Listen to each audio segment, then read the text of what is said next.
आज भी देश भर के लोगों के दिलों में सोनिया गांधी, प्रियंका गांधी और राहुल गांधी के प्रति अन्य दूसरे नेताओं की अपेक्षा कहीं अधिक प्रेम और सम्मान है। ये बातें कांग्रेस के वरिष्ठ नेता और महाराष्ट्र सरकार के पूर्व नगर विकास मंत्री चंद्रकांत त्रिपाठी ने अंधेरी पश्चिम में अपने आवास पर मीडिया से एक साक्षात्कार में कही। उन्होंने मोतीलाल नेहरू से अपनी बात शुरू कर जवाहरलाल नेहरू, इंदिरा गांधी, राजीव गांधी का देश की एकता और अखंडता के लिए दिए गए बलिदान को याद दिलाते हुए कहा कि गांधी परिवार की देश सेवा और उनकी कुर्बानी के कारण गांधी परिवार के लिए देशवासियों के दिलों में काफी जगह और बेहद सम्मान है। महाराष्ट्र प्रदेश कांग्रेस की वर्तमान स्थिति के बारे में पूछे जाने पर उन्होंने कहा कि महाराष्ट्र प्रदेश कांग्रेस के नवनियुक्त अध्यक्ष नाना पटोले का काम करने का ढंग मुझे बेहद पसंद है। उनके पास काम का पूरा अनुभव है, इसलिए जब भी उनको केंद्र सरकार और नरेंद्र मोदी के खिलाफ बोलने का अवसर मिलता है तब चुप न रहकर वो बहुत ही मर्यादित ढंग से उनको माकूल जवाब देने से कभी चूकते नहीं हैं। कांग्रेस दिल्ली हाईकमान ने एक अनुभवी और अत्यंत समझदार नेता को महाराष्ट्र प्रदेश कांग्रेस की महत्वपूर्ण जिम्मेदारी सौंपी है। उनकी नियुक्ति से निश्चित तौर पर महाराष्ट्र में कांग्रेस का संगठन पहले की अपेक्षा कहीं अधिक मजबूत होगा। उत्तर प्रदेश की भाजपा सरकार के कार्यों के बारे में पूछे जाने पर उन्होंने कहा कि मुख्यमंत्री योगी आदित्यनाथ बाबा की ईमानदारी पर कोई संदेह नहीं, लेकिन उनका सरकारी अधिकारियों पर कोई नियंत्रण नहीं है। यही कारण है कि यूपी में सरकारी महकमे में भ्रष्टाचार व्यापक स्तर पर फल फूल रहा है। उन्होंने पिछले दिनों अपने यूपी दौरा का आंखों देखा हाल और अनुभव पत्रकारों से साझा करते हुए कहा कि कोरोना के नाम पर वहां की सरकार कुछ भी कह ले, किंतु कोरोना के मरीजों को ना तो कोई इलाज मिल पा रहा है और ना ही उनकी मौत पर सरकार की तरफ से उनके परिजनों को कहीं कोई सहयोग ही मिल रहा है। यूपी की सरकार को वहां के आवाम की तो कोई फिक्र ही नहीं है। चिंता है तो बस गायों की, और गाय चारा पानी के अभाव में गौशाला में दम तोड़ रही है। वहां की सरकार सामाजिक और जनहित के कार्यों की अनदेखी कर धार्मिक कार्यों को संपन्न कराने में ज्यादा रुचि ले रही है। मैं केंद्र में बैठे मोदी और उत्तर प्रदेश की सत्ता में बैठे योगी के बारे में मीडिया के माध्यम से देश के लोगों को बताना चाहता हूं कि कोरोना और वैक्सीन के मामले में इन दोनों ही नेताओं की लोकप्रियता में भारी कमी आई है। देश की जनता के सामने भाजपा और उसके नेताओं का चेहरा बेनकाब हो चुका है। कोई भी राजनीतिक दल झूठ और फरेब के बल पर अधिक दिनों तक सत्ता में नहीं रह सकती है। सो इनके भी इतरिशी का समय करीब आ रहा है। अब मोदी और शाह का सूर्य भारतीय क्षितिज से गुम होने के कगार पर है। कांग्रेस तो महाराष्ट्र में क्या पूरे देश में ही मजबूत होगी। उसका कारण स्पष्ट है कि कितने दिनों तक झूठ और फरेब चलेगा। बहुत दिनों तक चलता वलता नहीं है। और ये प्रचार तंत्र को अपने कब्जे में लेकर के आप किसी लीडर की छवि को, ये तो बहुत पुराना इनका इतिहास रहा है, आज से नहीं। आरएसएस का मूर्ति भंजन करने का काम इनका रहा है कि पहले किसी एक की पर्सनालिटी को अटैक करना शुरू करो, उसकी मूर्ति तोड़ो, उसकी पर्सनालिटी तोड़ो, उसके बाद वो पार्टी डैमेज होगी। वो कब तक चलेगा? आज इतने दिनों तक तो चिल्लाए ये लोग राहुल को पप्पू पप्पू। कम से कम ये देश रंगा बिल्ला तो नहीं बोलता है राहुल को। तो रंगा बिल्ला बेटर है कि पप्पू बेटर है? अब तो ये चर्चा शुरू हो गई है। बहुत दिनों तक ये चीज़ें चलती नहीं हैं। डेमोक्रेसी हिंदुस्तान की बहुत मजबूत डेमोक्रेसी है। वो कट्टर हमारा विरोधी रहेगा, वो भी अगर मेरी अच्छाई है तो अच्छाई की बात करता है, ऐसा नहीं है भले वोट हमको ना दे। वो कौन सी ऐसी बात है जिसके बारे में सरकार के खिलाफ न बोला जाए? आप बताइए ना। कभी किसी ने कल्पना किया था कि पेट्रोल डीजल की ये दाम होंगे, ये महंगाई होगी? कौन सा काम हुआ मुझे आज बता दें। एक काम जरूर हुआ है कि जो मानवता से ऊपर के जीव पैदा हुए हिंदुस्तान में, गांधी, नेहरू और पटेल जैसे लोग, उनके बीच में विवाद की स्थिति अपने राजनीतिक स्वार्थ के लिए पैदा करना, नेहरू जैसे महामानव के खिलाफ बात करना, एक अकेला इंसान सारे तरफ से कैसे विकास हो सकता है देश का, उसकी नींव उस समय डाला जिस समय हिंदुस्तान शून्य से थोड़ा ऊपर था, जब आज़ाद हुआ था। तो ये बोलते हैं क्या किया 60 साल 70 साल में? कौन सी एक नई चीज इसने इन लोगों ने किया है, हमको बता दीजिए, सिवाय अनाचार, अत्याचार, जिसको देखिए उसके पीछे ईडी लगा देना, सीबीआई लगा देना, अति कर दिया है। झूठ का तो, झूठ के अलावा कुछ दिखता ही नहीं है। तो कौन सी चीज़ ऐसी बची है जिसपे कि इनके खिलाफ ना बोला जाए? क्या क्या बोलें, बोल के अपना मुंह खराब करें। कोरोना को लेकर भी जिस तरह पूरे भारत में सरकार विफल रही है, इस पर क्या करें? देखिए एक चीज़ बताऊं, कहीं ना कहीं हमको प्रैक्टिकल तौर पे सच्चाई की बात करनी चाहिए। विफलता रही है सरकार की, उसमें निसंदेह, लेकिन कल्पना नहीं थी कि ऐसा हो जाएगा। कल्पना नहीं थी कि ऐसा हो जाएगा। और दूसरा, हमारे देश में अभी उतने डिसिप्लिन नहीं है लोग। पहली वेव के बाद जब कोरोना कंट्रोल में आया, उसके बाद लोगों के इनडिसिप्लिन का नतीजा ये है कि सेकेंड वेव इस तरीके से आई। और कौन जानता था कि एकाएक कितना होगा, लेकिन फिर भी कमी रही, इसमें कोई दो राय नहीं। लेकिन जितना होना चाहिए हो रहा है, होगा आगे। हम इस पर सरकार को कोसेंगे ऐसी बात नहीं है। राहुल गांधी विरोधी पक्ष के हैं, नेता हैं कांग्रेस के, तो विरोध तो करना उनका धर्म है, विरोध करना ही चाहिए। अगर लोकतंत्र को स्वस्थ रखना है तो विरोध होना ही चाहिए। विरोध नहीं होगा तो लोकतंत्र खत्म हो जाएगा। सरकार की भूमिका लोगों का काम करना होता है मेनली। अब उसमें कोई पर्टिकुलर चीज़ ऐसी है, मैं उसके बारे में आज बोलने की स्थिति में नहीं हूँ। चुनाव के वक्त में क्या स्थितियाँ होंगी क्या नहीं होंगी, और न तो मेरी किसी से इस विषय पे चर्चा हुई है। उत्तर प्रदेश में तो मैं नहीं समझता कि अभी कोई कांग्रेस का वर्चस्व कायम हो पाएगा। निश्चित तौर पे स्ट्रेटजी वहाँ कुछ बदलनी पड़ेगी। कम से कम भाजपा के आतंक से मुक्ति मिले, इसके बारे में सोचना पड़ेगा। आज राम मंदिर कई हजार करोड़ का ये बना रहे हैं। अगर यही हिंदुत्व है तो ऐसे हिंदुत्व को तो मैं तौबा करता हूँ।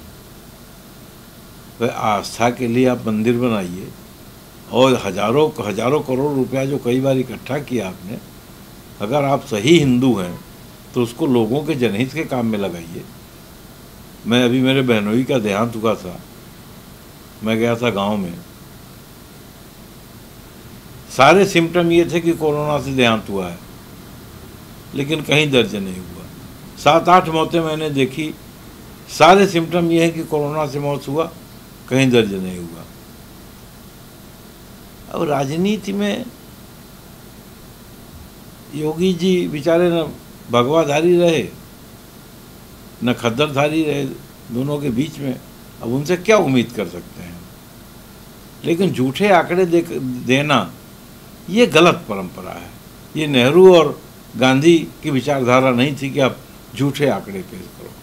गलती हो रही तो उसको स्वीकार करो, बड़प्पन उसी में, गलती है तो स्वीकार करो।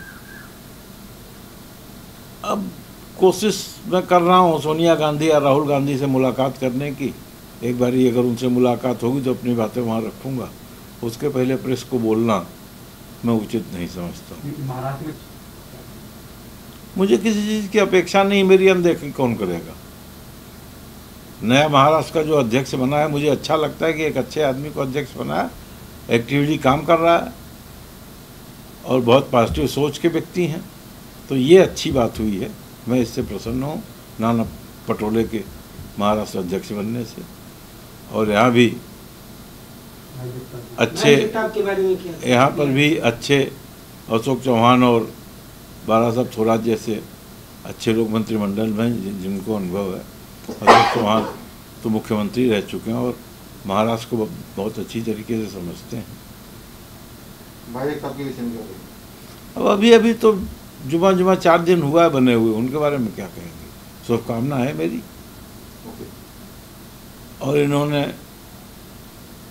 सब विकास को अवरुद्ध करने के लिए डैम बनाया है नारकीय अर्थव्यवस्था की। ये नारकीय अर्थव्यवस्था का एक महानत तैयार कर दिया इन्होंने। ये कैसे 5 ट्रिलियन, ये दरअसल जब हम ये समझते हैं कि इस देश के सारे लोग मूर्ख हैं, हम ही केवल समझदार हैं, तब ये स्थिति होती है।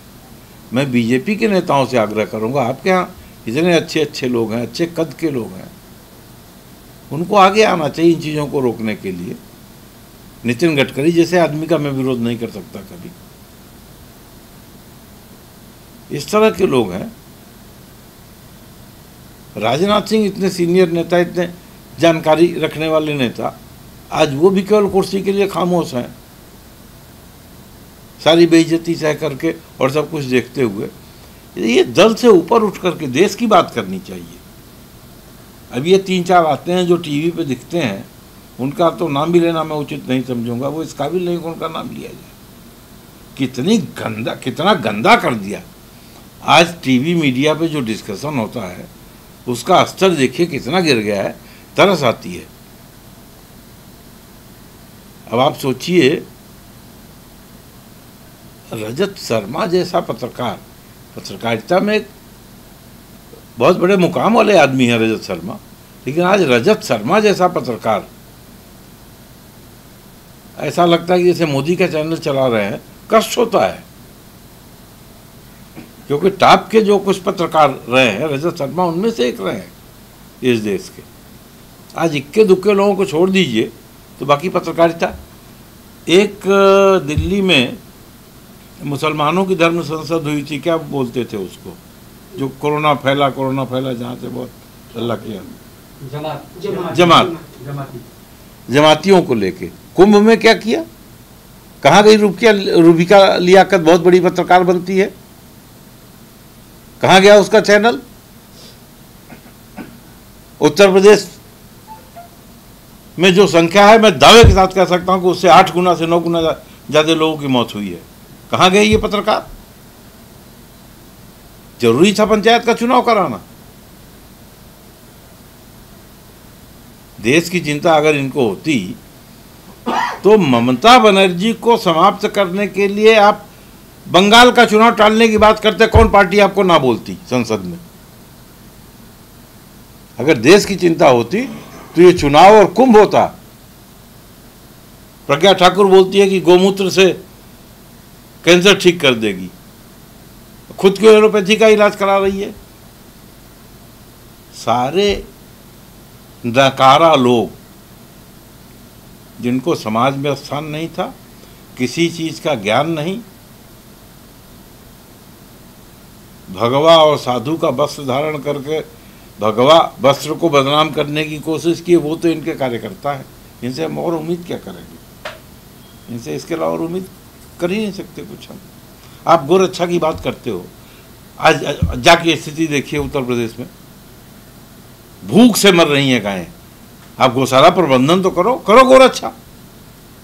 गोरक्षा के नाम पे आपने गुंडों को और अपने लोगों को पैसा उगाही का लाइसेंस दिया हुआ है। खुलेआम उस तरीके से बछड़े छोड़ दिए जा रहे हैं, किसान बर्बाद तबाह पड़ा हुआ नील गायों से और बछड़ों से। पूरा पूर्वांचल एकदम बर्बाद पड़ा है, उसके बारे में कोई सोच नहीं। पकड़ो उनको, ले जाओ गिर के जंगलों में छोड़ो, या तो गौशाला का इंतजाम करो और पर्याप्त उनको व्यवस्था दिखाने की। 30 रुपए एक जानवर के पीछे देते हैं रोज का। ये 30 रुपए में मैं चैलेंज के साथ कहता हूं कि एक जानवर को अगर पर्याप्त भोजन कोई दे दे, मैं जीवन में उसको जीवन भर गुलामी मंजूर करूंगा। और वो भी 30 रुपए भी नहीं जानवरों तक पहुंचता, वो भी इन्हीं के लोगों के द्वारा संचालित संस्थाएं हैं, आधा तो वही खा जाते हैं। भूख से तिल तिल मरने के लिए इन जानवरों को गौशालाओं में छोड़ा गया है। ये गौ माता कहते हैं। अगर गौ माता कहते हैं तो जो सांड और बछड़े टहल रहे हैं वो क्या लगे इनके, फसलें बर्बाद कर रहे हैं वो क्या लगे इनके। इसलिए इनके बारे में तो बात करना समय की बर्बादी करना। बट देश अब समझ चुका है, बहुत हो गया हिंदू मुस्लिम डिवाइड करके। कुछ चीज़ें हैं मेरे दिमाग में, मैं उसको आज प्रेस में नहीं जाना चाहूँगा। सोनिया गांधी या राहुल गांधी से 15 जून तक का मैं समय तय किया हूँ। अगर मेरी मुलाकात हो जाती है, उनसे चर्चा कर लेता हूँ तो ठीक है, नहीं तो बीजेपी को परास्त करने के लिए कुछ अलग कदम भी उठाना पड़ेगा तो मुझे चिंता नहीं है। बीजेपी को वहाँ परास्त करना मेरा पहला कर्तव्य रहेगा। कांग्रेस के कुछ वरिष्ठ लोग चाह रहे हैं कि राहुल गांधी को छोड़ करके अध्यक्ष बनाया जाए और इसके कारण से कुछ लक्ष्य लोग चाह रहे हैं कि राहुल गांधी ही राष्ट्रीय अध्यक्ष बने। ये लगातार चुनाव चल रहा है, ये चर्चा, और 1 साल हो गया चुनाव टल रहा है। तो राहुल गांधी को अध्यक्ष बनाने के पक्ष में है कि नहीं है? किस तरह से आप देख रहे हैं कि राहुल गांधी का जो नेतृत्व? सवाल राहुल गांधी का या किसी व्यक्ति विशेष का नहीं है। कांग्रेस संस्था के कार्यकर्ता कौन है? कांग्रेस के वोटर्स। कांग्रेस के वोटर्स कौन है? जो नेहरू, इंदिरा, राजीव को हृदय से सम्मान करते हैं, पूजते हैं, उनके त्याग को देख करके। तो ये जो परिवार है उस त्याग का एक सिंबल है। राहुल गांधी और सोनिया गांधी मेरे नेता हों या ना हों, लेकिन देश की नेहरू गांधी की मानसिकता के लोगों को यूनाइट करने के केंद्र बिंदु हैं। इनके अतिरिक्त एक आदमी आप हमें बता दीजिए जिसकी बहुत बड़ी पकड़ हो, बहुत बड़ी वो हो, जो लोग बोल रहे हैं। आज जो लोग बोल रहे हैं, ये 23 लोगों का ग्रुप बना के कितने सालों तक ये सत्ता का सुख भोगे, एक कॉन्स्टिट्यूएंसी अपने बल पे चुन के ला सकते हैं? केंद्र में इतने दिनों तक मंत्री बना के रखा उनको। हाँ, ये जरूर कहूँगा कि राहुल गांधी के इर्द गिर्द की जो टीम है उसको उनको बदलना पड़ेगा। उसमें उनको व्यवहारिक पॉलिटिकल लोगों को जो देश की जानकारी रखते हैं वो रखना पड़ेगा। पुरानी पद्धति को परिवर्तन करना पड़ेगा, तब जा कर के ऐसे लोगों से, मोदी और अमित शाह जैसे लोगों से लड़ पाएंगे, तब लड़ पाएगी कांग्रेस। और वो करना ही पड़ेगा, बिना उसके काम नहीं चलेगा। अध्यक्ष के बारे में क्या सोच रहे हैं राहुल गांधी को? अध्यक्ष के बारे में गांधी परिवार के अतिरिक्त तो कोई दूसरे की बात ही मैं नहीं सोच सकता। कल को विखंडन शुरू हो जाएगा। और किसमें कुवत है? राहुल और प्रियंका में क्या कमी है, सिवाय इसके कि उनके इर्द गिर्द जो लोग हैं, मैं भी मानता हूं कि बहुत अच्छे किस्म के लोग नहीं, बहुत जानकार किस्म के लोग नहीं हैं। राजीव जी ने जब शुरू में दून कल्चर वाले लोगों को लिया, बड़े जल्दी राजीव जी को समझ में आ गया और उनको दूर कर दिया। नहीं तो ये दून कल्चर वालों ने इनका बस चला होता तो ये तो कांग्रेस को कब का समाप्त कर दिए होते। तो वही हालात आज राहुल जी के भी साथ है। बीजेपी सत्ता में नहीं आएगी। कांग्रेस अकेले अपने दम पर आएगी या नहीं आएगी, इस पर मैं कोई कमेंट नहीं करूंगा। बीजेपी सत्ता में नहीं आएगी, सारे विरोधी दल मिलकर के बीजेपी को बाहर करेंगे। त्रिपाठी साहब बहुत ही वरिष्ठ कांग्रेसी है। मैं 1980 से साहब को जानता हूँ। मुंबई में, महाराष्ट्र में उनका, महाराष्ट्र के मंत्री भी रह चुके हैं कांग्रेस की तरफ से। कई लोगों का काम करते हुए मैंने उनको करीब से देखा है। त्रिपाठी साहब का नाम कांग्रेस को ऐसे वक्त में अब बहुत ज़रूरत है, त्रिपाठी साहब जैसे जानकार आदमी की, ताकि वो कांग्रेस पार्टी को आगे बढ़ाए। भले महाराष्ट्र में हो या उत्तर प्रदेश में हो, त्रिपाठी साहब जैसे जानकार लोगों को कांग्रेस ने मौका देना चाहिए, ऐसा मैं सोचता हूँ।